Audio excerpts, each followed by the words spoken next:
tem uma notícia que nos dá esperança ainda, viu? Parece que o Kim, nosso querido Kim Kataguiri, conseguiu as assinaturas necessárias para a PEC do IPVA. E ele fez uma live agora há pouco, numa coletiva de imprensa, falando sobre isso. Vamos dar uma olhadinha? Infelizmente, a gente estava sem energia, era para ter reagido ao vivo, mas a gente estava sem energia, né? Então, vamos ver agora.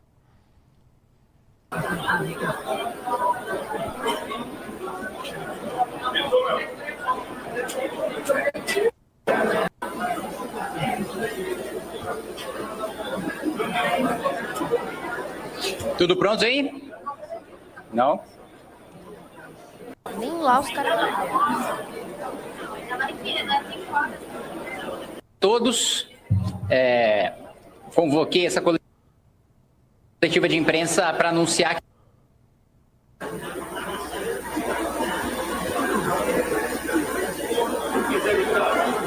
Pode ir? Bom, boa tarde a todos. Convoquei essa coletiva de imprensa para anunciar que nós batemos as assinaturas necessárias para protocolar a PEC que estabelece o teto de 1% do valor venal do IPVA de cobrança, além do cálculo, da base de cálculo ser feita a partir do peso do veículo.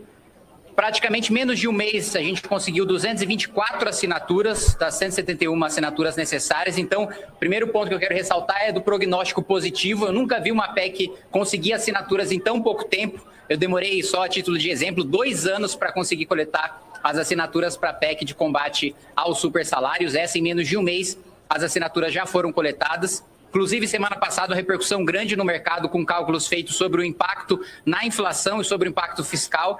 E é sobre o impacto fiscal que eu quero falar um pouco para vocês, mas a PEC já foi protocolada, é a PEC número 3 de 2026.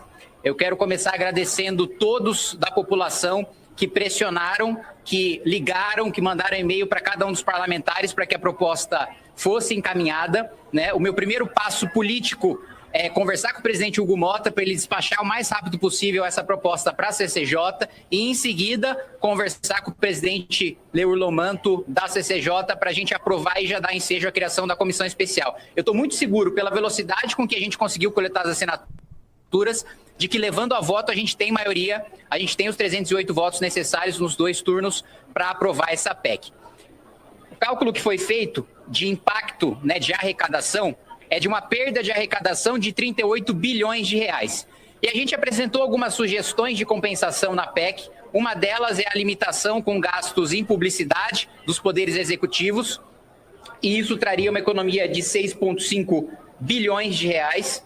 A gente está trazendo também, adicionalmente, como uma sugestão na comissão especial, quando ela foi criada, uma revisão dos supersalários, com uma economia de cerca de 5 bilhões de reais. Revisão em emendas parlamentares, nas discricionárias, não das de execução obrigatória. Então, a gente está falando de 50 bilhões de reais. Uma revisão também dos incentivos concedidos na Sudam e na Sudene, que daria 22,5 bilhões de reais. E numa revisão também no crédito presumido concedido de IPI para o setor automotivo em determinados estados do país, que daria o impacto de 7,7 bilhões de reais. Então, na soma, a gente tem 72 bilhões, mais do que o dobro necessário para corrigir esse impacto. Então, a gente pode modular essa compensação. Então, em resumo, no nosso país, né, a gente conseguiu, aliás, barrar recentemente a criação do imposto sobre congestionamento, do imposto sobre externalidades negativas de carro, de imposto sobre aplicativos, que o Senado enviou para essa casa, né, a urgência, e que o relator retirou a nosso pedido todas essas tributações. Agora a gente reduz a tributação no IPVA, e a XP fez um cálculo de que isso teria um impacto de redução de 1,84% na inflação no ano. Então, só a aprovação dessa medida já praticamente garantiria... Isso aqui... O cara reduz imposto e ajuda a bater meta de inflação. Essas coisas são... Eu já falei, cara, o Brasil não é pra ser essa merda.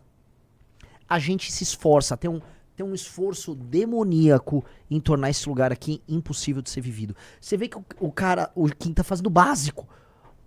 Vou usar uma legislação similar à americana, tá? Pra reduzir o IPVA. E aí o impacto inflacionário, o impacto é deflacionário. Reduz em um ponto não sei o que a inflação.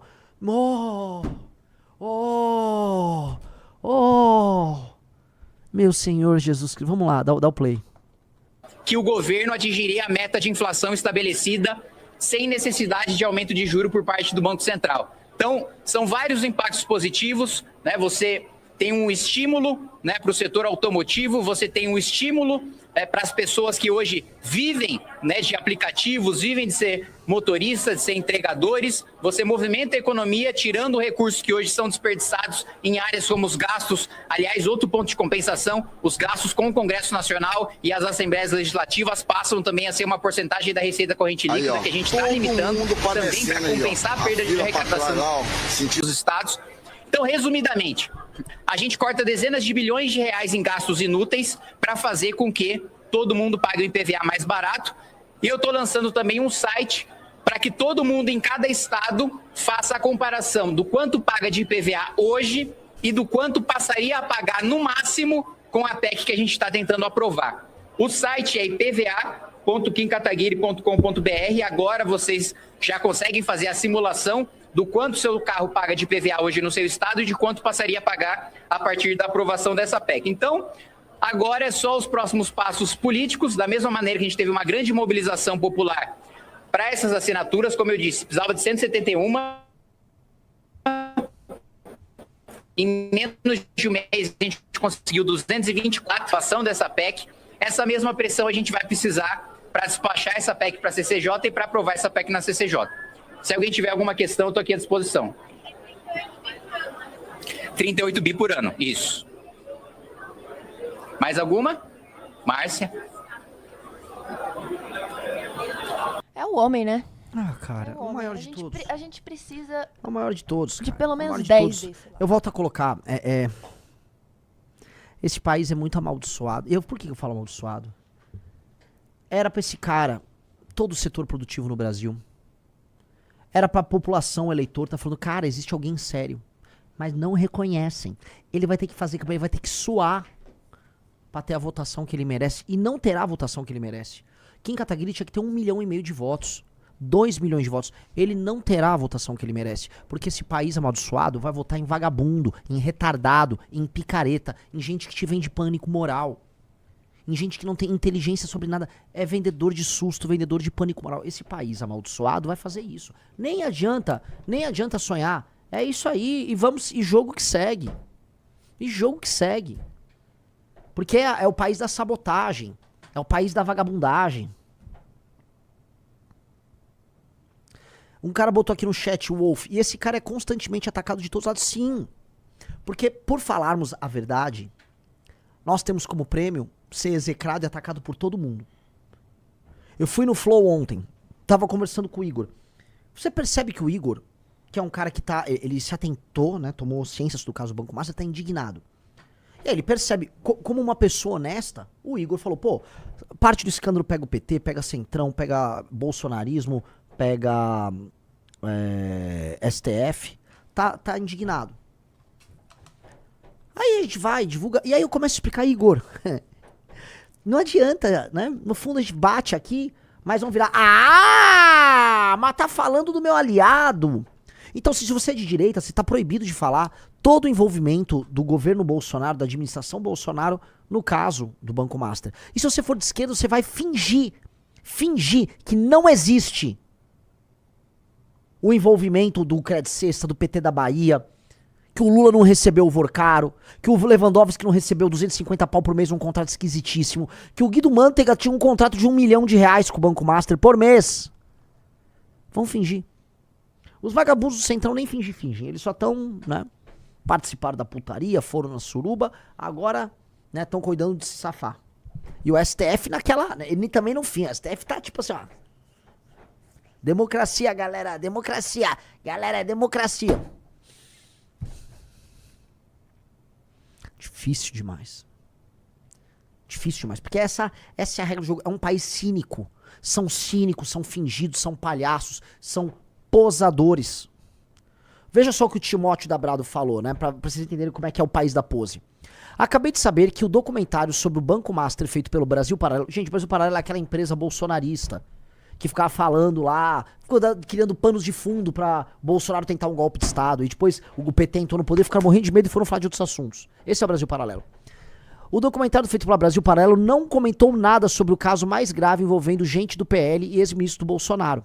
Fizeram o maior estardalhaço pra falar o óbvio e restringir o escândalo ao PT. Sim, vocês acham que o Brasil Paralelo vai fazer um documentário falando sobre o caso do Banco Master, apresentado pelo mongoloide, pelo fingidor mongoloide do Caio Copano, e eles iam falar que boa parte das vantagens adquiridas pela turma do Banco Master aconteceu dentro do governo Bolsonaro, no período do governo Bolsonaro, com indicados e aliados do governo Bolsonaro, com ministros do governo Bolsonaro e por decisões tomadas dentro do governo Bolsonaro?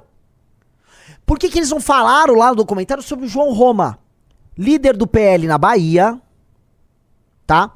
Que deu aquela canetada que a época permitiu que você vendesse crédito consignado em cima, inclusive do auxílio emergencial, porque o Bolsonaro queria injeção de dinheiro no mercado com esse tipo de política para você criar um falso clima de prosperidade no Brasil, na reta final da campanha para ele poder ganhar, isso em 2022. Aquilo lá também beneficiava, veja só, também beneficiava o Crédito Sexta. O Crédito Sexta que começou a vender outros produtos, se ampliou os produtos fraudulentos que o Crédito Sexta fazia. O Crédito Sexta que surgiu na Bahia, a mesma Bahia do João Roma. O Crédito Sexta, cujo líder ali, eu sempre esqueci, Adilson Lima, não sei o que, é só pegar não sei o que Lima, Augusto Lima, que depois se tornou membro da turma do Banco Master, que virou CEO do Banco Pleno, que fez uma cisão fraudulenta com o Banco Master, isso já na gestão PT. E aí, a hipercapitalização que esse produto financeiro picareta, que era o Crédito Sexta, teve naquele período, aconteceu por decisões que aconteceram no governo Bolsonaro. Não vai falar aí, ô Caio Coppola. Não vai falar aí, ô Brasil Paralelo. Não vai falar aí, ô Nicolas. Vocês vão falar aí disso ou não vão fingir que não aconteceu? E tem gente que ainda acredita nessa merda. Porque é tudo fingido. Esse país é tudo fingido. Ah, e a parte da Lagoinha? Não, não teve. E a parte que como chama lá o cara? O Ciro Nogueira, que era de direita. O direitista Ciro Nogueira se reuniu. Ciro Nogueira se reuniu com o Vorcaro, apresentou pra turma do Tarcísio, pro Roberto Campos Neto Vorcaro. Logo que ele entrou no governo Bolsonaro, no ano de 2021. Não entra? As doações do Fabiano Zé estão na campanha tanto do Tarcísio quanto do Bolsonaro. Não entrou no documentário aí do Brasil Paralelo? Não teve? Perguntas, só pra saber. Falaram lá do documentário do Brasil Paralelo da relação estranha do Tanuri, que montou um fundo chamado Fênix. Esse fundo chamado Fênix, numa concorrência com empresas especializadas do setor, ganhou, veja só, a concorrência da EMAI, uma privatização que aconteceu em São Paulo. Quando ele foi lá, emitiu debêntures pela EMAI, e sabe o que ele comprou com os debêntures da EMAI? Pô, se a EMAI tá emitindo, né, debêntures e tal, o fundo também tá lá emitindo debêntures, se capitalizou usando usando títulos da... esqueci aquela outra empresa que o Tanuri também controlava. Ambipar, totalmente fraudulento. Sabe o que ele foi? Você emitiu um debenture, pô, você tá usando isso pra investir em infraestrutura, ainda mais com a privatização que fez. Comprou títulos, comprou papel do Let's Bank, do Banco Master. O que uma empresa, a EMAI, que é uma empresa ligada à área de saneamento, foi comprar papel do Let's Bank? Óbvio que era uma fraude. Isso aconteceu aqui no governo do Tarcísio.